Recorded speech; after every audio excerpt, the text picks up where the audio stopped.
Como sabemos, los tres poderes del Estado son el legislativo, que es el que hace las leyes y que en España corresponde a las Cortes, es decir, al Congreso de los Diputados y al Senado, el ejecutivo, que es el encargado de poner en práctica dichas leyes, y por último, tenemos al Poder Judicial, que es quien dirime si se ha cometido un delito o no. ¿A qué nos referimos, por tanto, cuando hablamos de división de poderes?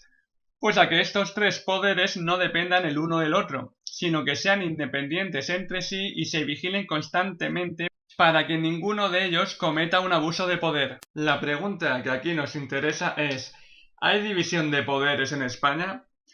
Muchos políticos españoles afirman que sí, pero lo cierto es que, como veremos, estos políticos o están mintiendo descaradamente o ignoran completamente de lo que hablan, y no sabemos cuál de estas dos opciones es la peor. Y alguien podrá preguntar, y hará bien en hacerlo, ¿cómo que no hay división de poderes en España si hay tribunales, un Congreso y un Senado al margen del gobierno?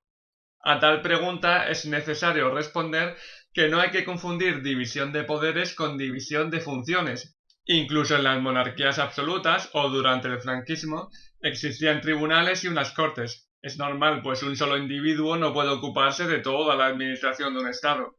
Existía, por tanto, división de funciones. Sin embargo, eso no quita que durante el franquismo Franco concentrara todos los poderes en su persona. De este modo no existía la división de poderes. ¿Qué ocurre ahora en España? Ya vimos en el vídeo anterior cómo se conformaba el legislativo, con la elección de diputados y senadores que en ningún caso representan al pueblo español. ¿Cómo se elige, por tanto, al poder ejecutivo, es decir, al gobierno? Frecuentemente escuchamos que en las elecciones generales vamos a votar al presidente del gobierno, pero eso también es rotundamente falso. Ni un solo español puede votar a ningún presidente del gobierno. Esto ocurre porque en las elecciones generales simplemente votamos a diputados colocados por cada partido político en las listas de partido, tal y como vimos en el vídeo anterior. ¿Y quién elige al presidente del gobierno? Esos mismos diputados.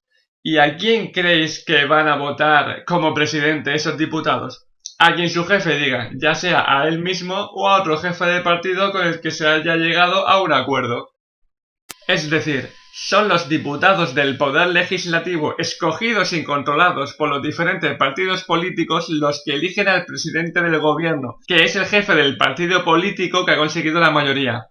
Por tanto, observamos que la elección del poder ejecutivo depende directamente y en origen del legislativo.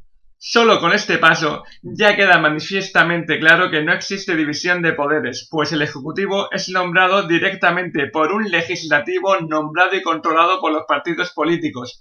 De este modo se crea una simbiosis entre estos dos poderes controlado en origen por el partido que haya conseguido la mayor cuota de poder. Pero vayamos al tercer poder, al judicial, concretamente a los tres organismos judiciales más importantes en España. El Consejo General del Poder Judicial, el Tribunal Supremo y el Tribunal Constitucional. El Consejo General del Poder Judicial es el gobierno del Poder Judicial. Está integrado por un presidente, que será el presidente del Tribunal Supremo, y 20 vocales.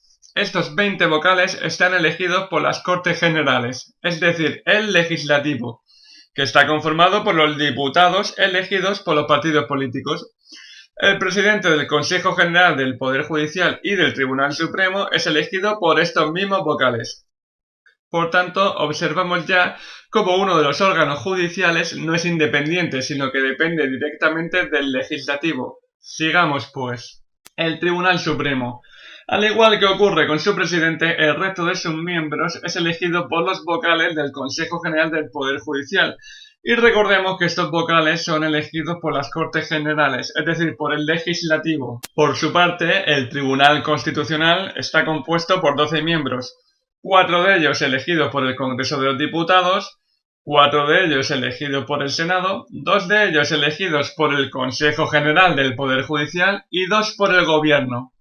Volvemos a ver cómo otro órgano judicial de vital importancia es constituido por el Poder Legislativo y esta vez también por el Ejecutivo. De este modo, hemos visto a lo largo de este vídeo que en España no existe división de poderes, no hay independencia entre ellos. Al contrario, todos los poderes están fusionados y dependen directamente de unos partidos políticos que no representan a la ciudadanía y dejan al pueblo al margen de la toma de decisiones. ¿Sigues pensando que en España hay una democracia? Pero si no vivimos en una democracia, ¿en qué sistema político vivimos? Eso lo veremos en el siguiente vídeo.